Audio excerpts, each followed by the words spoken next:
How to prevent choking on vomit. In situations where a person is at risk of choking on vomit, it may be advisable to put him or her into a position where the vomit can come out of the mouth instead of falling into the airway. Sometimes, however, injuries may be present, such as spinal fractures, in which case this may not be the best course of action. As well as managing the vomiting, it is important to recognize that vomiting may be an indication of serious illness that may need immediate medical attention. A number of different medical conditions can cause a person to vomit and become unable to control his or her movements. Heat exhaustion can provoke vomiting, as can injuries to the head or other areas of the body.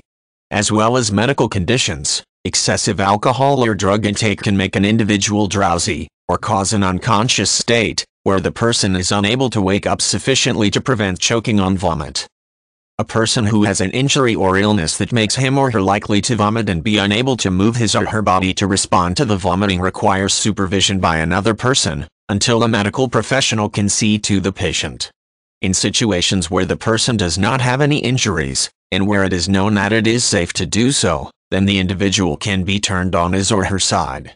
This allows vomit to fall out of the mouth and not back into the airway, where it can block incoming air and potentially kill the person.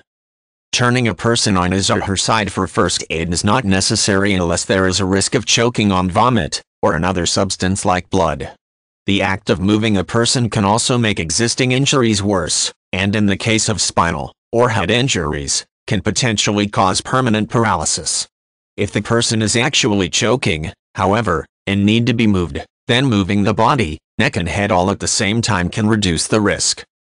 Even when the person is on his or her side, and is no longer at risk of choking on vomit, he or she may still be at risk of other complications.